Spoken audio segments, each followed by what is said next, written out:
You have to start calling it what it is. And it's evil. And hi, I am Jay. If this is your first time watching me, I speak on God, narcissism, making your way out of the wilderness, preparing, because we're on our way out, baby. It's our time, especially for our chosen ones. I speak to people who follow God, but was outcast, and you don't look like the church. You're not religious. You serve one master. Let's go. So we have to call it what it is. When you grew up around evilness, it is normal. The triangulations, deceit, lies, manipulation, smear campaigns, these are normal acts if you grew up in a toxic place. I took it as it is what it is. I'm used to it. Cool. Whatever. And the reason why I found myself in a type of romantic and platonic relationships is because I let normal become normal, if that makes sense. I didn't see it as evil. I didn't see it as, nah, bro, I can't rock with that. It was certain things, but those are little sneaky things. I'm used to that. I'm used to that. I'm like, I'm cool. They did that. He did that. She said that. Cool. It's people do that, and then I give them chances after chances, becoming into a cycle and allowing them to disrupt my peace. But it's evil. When someone is pinning you against someone, it's evil. When they love bomb you, and I just watched a video of realizing that people love bomb you pretending that they into God. It never crossed my mind that someone could literally hate God but pretend they love him just to love bomb me. It never crossed my mind. And then I started thinking about other things that it didn't cross my mind about. Like how people will pretend like they understand you, and these narcissists will pretend like they get where you're coming from just to love bomb you, to discard you, and then you're going to see that you are replaced by someone else. And it might be the same person that they always done it to. And then they're going to do it to that person because that's what they do. Don't think you got away free. Don't think they chose you. And the problem is you trying to get them to choose you. These evil spirits don't love nobody. And I had hopes. I'm not going to lie. I still have hopes like maybe one day they will change. But holding on and waiting for that will kill me. I would die waiting for someone to change, waiting for someone to see that they're being led by the enemy. And to be real, I think they know, they just don't care. And if someone doesn't care, but they care about their image, but they don't care how they handle you or they treat you, but they want to make sure nobody knows how they moving. They want to make sure that it don't get out though. They want to make sure you look like the problem before the truth come out. So that mean they do know. In me being who I am, thinking that people can change, thinking that deep down they have some type of good in them, some type of chance of changing. Like then I felt bad. Like I'm like, dang, they would never know what real love is. They would never get a chance to experience healthy relationships. They would never ever be able to change that part about them.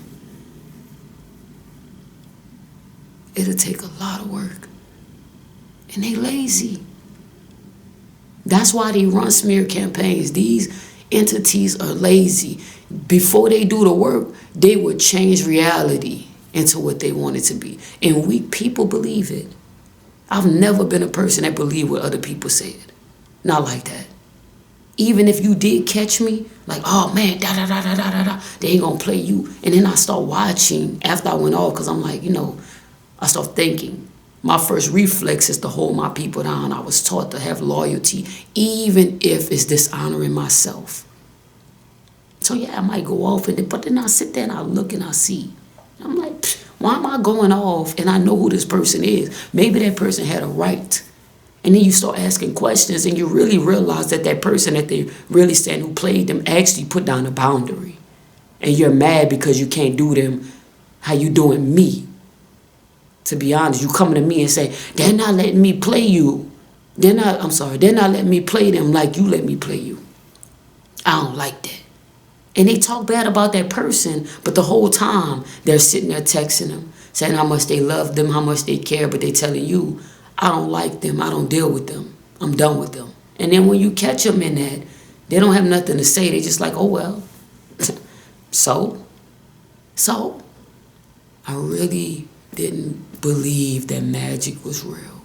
I really didn't believe spells was real. I really didn't believe in witches like that. I really didn't believe, because I thought witches were good.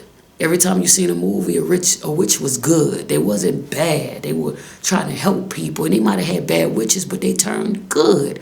So in my head, I'm thinking it moves that way. But really, in reality, people allow these evil spirits to use.